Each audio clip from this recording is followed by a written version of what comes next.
La voix off que vous allez entendre a été générée par IA. Mon nom est Ricardo Bofill.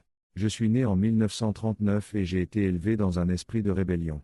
Une période qui a été marquée par les débuts de la Seconde Guerre mondiale et l'arrivée au pouvoir de Franco à la fin de la guerre civile en Espagne. Ma famille appartenait à la bourgeoisie mais était néanmoins contestataire, baignée dans les apports culturels et l'invitation à la réflexion. Exclu de l'école d'architecture de Barcelone pour mes positions politiques républicaines, je poursuis mes études en Suisse et travaille l'été avec mon père, lui aussi architecte à l'époque qui m'a encouragé à exprimer ma créativité. Dès mes débuts je me montre farouchement anti-Le Corbusier. Mon style architectural est fait d'espaces complexes, colorés, tranchant avec la rationalité de Le Corbusier. Je prends mes inspirations dans l'architecture régionale et vernaculaire. Selon Bjarke Ingels, mon œuvre est marquante du siècle dernier, de par ses expérimentations dans le logement bon marché et la complexité des espaces publics que je dessine. C'est évidemment le cas pour la Muralla Roja notamment. Henri Lefebvre, mon ami, voit à travers mon travail la réconciliation du social et du spatial.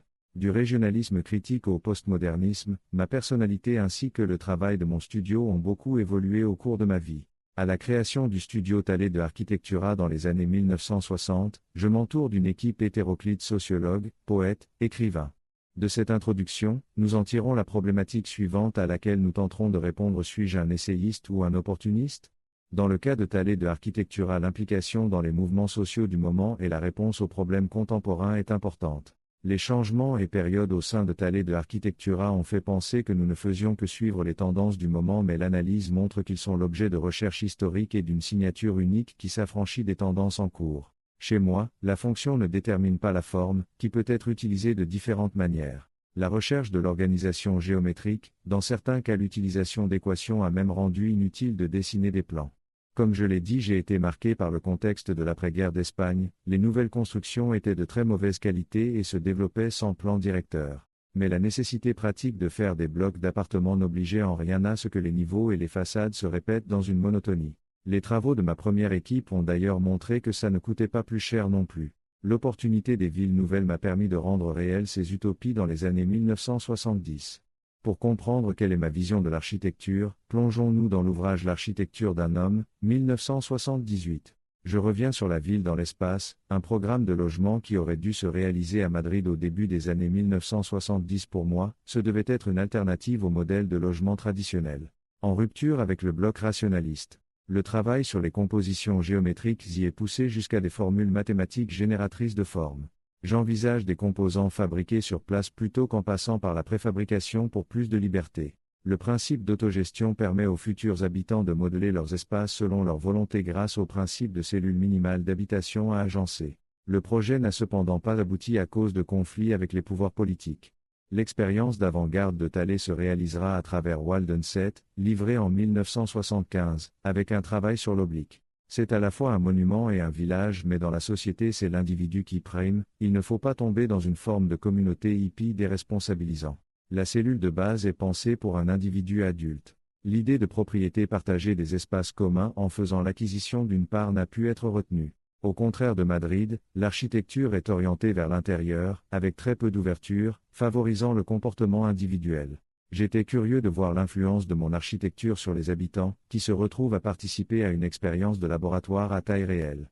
C'est la position marginale de Talley à l'époque qui nous a poussé à adopter une posture expérimentale. Les habitants sont cependant heureux de participer à cette expérience qui leur permet de se différencier des autres, d'en être fiers.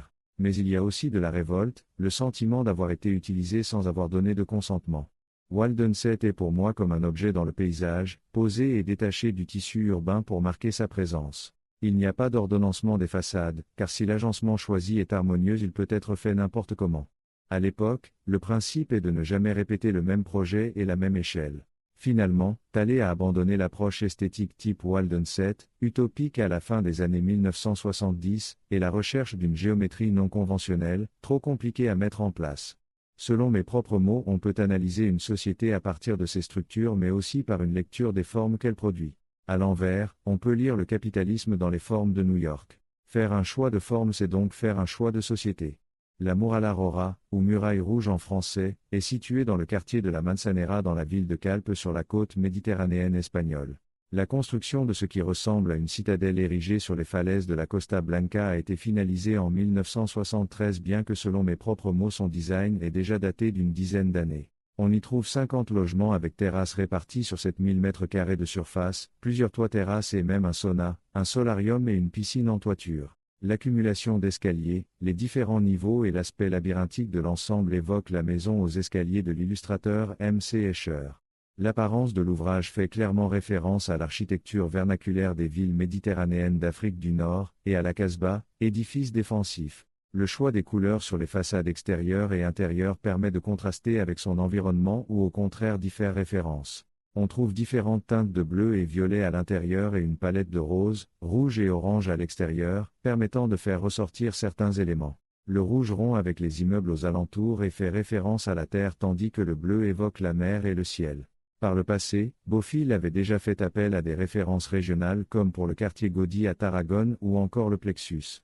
L'état et la couleur des façades extérieures rouges changent rapidement avec le temps, la peinture cloque et se détache à cause de l'humidité. Attaqué par l'environnement, le pigment se dégrade passant du rouge au rose et il est nécessaire de repeindre régulièrement les façades. Les cheminements au sein du bâtiment sont labyrinthiques, dont les escaliers ouverts qui desservent des espaces intérieurs et extérieurs. L'accès à tous les appartements se fait par les patios. Cela permet la rencontre tout en conservant de l'intimité. Le plan général de l'ensemble s'appuie sur une grille géométrique dans laquelle s'intègrent des croix grecques dont les branches mesurent 5 mètres de long, permettant d'y aménager des logements. Là où les croix se rencontrent, on trouve la cuisine et la salle de bain, entourées par 4 voiles formant des tours. Dans le plan en L des logements, 3 typologies existent, le studio de 60 m², l'appartement de 80 m² avec 2 chambres et de 120 m² avec 3 chambres. La conception est inspirée des théories constructivistes nées dans les années 1920 en Union soviétique à la différence qu'elles rompt avec l'austérité par la couleur. La Muralla Rora est mon 3e projet dans la région et celui pour lequel j'ai le plus poussé les principes du régionalisme critique. Pour comprendre comment est structuré le bâtiment, regardons le plan sur lequel on peut voir s'imbriquer 4 croix grecques. Aux extrémités de chaque croix on trouve 4 séries de 3 poteaux à base rectangulaire en béton et à l'intersection des croix, comme je le disais plus tôt, 4 blocs centraux qui jouent un rôle porteur ainsi que de contreventement. 4 tours pour le contreventement de cette portion du projet. Cela peut paraître beaucoup, mais rappelons que Calpe, près d'Alicante, est situé dans l'une des régions les plus sismiques d'Espagne puisqu'au large des côtes se rencontrent les plaques tectoniques eurasiennes et africaines dans la Méditerranée. Les photos prises lors du chantier de Waldenset à Barcelone, à peu près à la même époque que la Muralla Rora, peuvent faire penser un temps que cette dernière était elle aussi conçue de la même manière. C'est-à-dire une série de poteaux et des dalles champignons avec un remplissage en briques ou en parpaing. Cependant, le vieillissement du bâtiment met en évidence que les éléments de façade sont d'un seul pan. Au niveau du sol naturel, l'édifice vient directement se fixer à la roche, affleurant à certains endroits comme on peut l'observer sur les photos. Il n'y a d'ailleurs pas de niveau souterrain. Les photos existantes de l'intérieur des logements, largement modifiées pour certains, laissent apprécier plusieurs décrochés dans les plafonds et les planchers. Une question se pose alors, s'agit-il de faux plafonds ou bien de dalles avec des décrochages ? La documentation technique manquant sur l'ouvrage pousse à émettre l'hypothèse qu'il s'agit plutôt de dalles avec des décrochages. La comparaison entre photographie de l'intérieur et photographie des façades ne laisse pas envisager que les niveaux sont de grande hauteur, difficile alors de croire que des faux plafonds et des marches puissent être ajoutés à une dalle plate sans que cela n'écrase l'espace. La Muralla Rora, projet très éclectique, s'inscrit dans la première partie de ma carrière s'étalant du début des années 1960 au début des années 1980. Avec des projets presque tous réalisés en Espagne et s'apparentant au mouvement régionaliste critique, jouant plus ou moins avec les codes de l'architecture locale. On peut citer par exemple Plexus en 1966, premier des 6 projets réalisés par Bofill à Calpe, un complexe touristique qui reprend plusieurs des codes de l'architecture vernaculaire de la région, ou encore le Club social de Calpe, plage artificielle de la Manzanera avec sa piscine d'eau de mer, laissée à l'abandon depuis 1989. Suivra ensuite une période d'une dizaine d'années jusqu'en 1990 avec des projets cette fois-ci quasi exclusivement en France, en région parisienne et à Montpellier où j'aurai la charge de concevoir un quartier entier, Antigone. Des projets s'inscrivant dans un mouvement historiciste, un peu à l'image de réalisations de Sterling ou Rossi, avec une écriture très beaux-arts. Le projet le plus connu était sans doute les espaces d'Abraxas à Noisy-le-Grand, livré en 1982 et composé de 3 éléments principaux, le palace, le théâtre et l'arc. Il est le marqueur urbain monumental de la ville nouvelle et offre un visuel d'ensemble très baroque. Autre projet remarquable de cette période, livré lui aussi en 1982, les arcades du lac à Saint-Quentin en Yvelines, elle aussi ville nouvelle. La référence au jardin à la française est évidente et la présence du lac est l'occasion de construire une partie du programme sur l'eau. Le viaduc rappelle ainsi les châteaux de la Loire construits sur des ponts. Une attention toute particulière a été portée aux espaces publics puisque l'ensemble est entièrement piéton. Terminons par le siège de la région Languedoc-Roussillon, livré en 1989, qui conclut l'axe Antigone sur les bords du fleuve Lez qui traverse Montpellier. En tant que lieu de pouvoir, il est monumentalisé et reprend la forme de l'arc de triomphe traditionnel. Il ressemble d'ailleurs très fortement à la proposition d'arche de la Défense formulée en 1973 et qui n'avait pas été retenue. Preuve qu'un projet non sélectionné un jour peut servir plus tard. Puis au cours de la décennie 90-2000, je vais avoir recours à une écriture plus postmoderne tardif.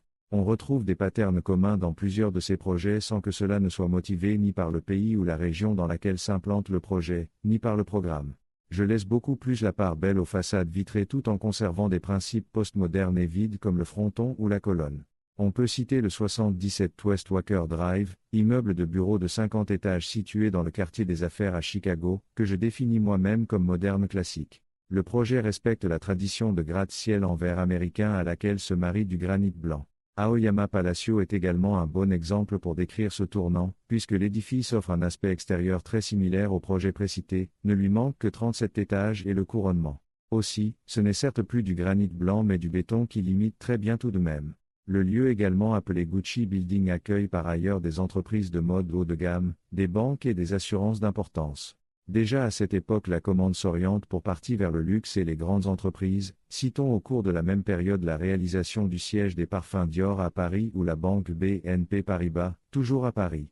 Mais cela va se poursuivre à partir des années 2000 et au même moment je vais opérer un tournant vers ce qui s'apparente au modernisme corporate ou d'entreprise en version française, qui avait surtout cours dans la seconde moitié du XXe siècle. Une architecture au langage moderne plébiscitée par de grands groupes qui veulent affirmer une stature, à l'image du Seagram Building de Mies van der Rohe.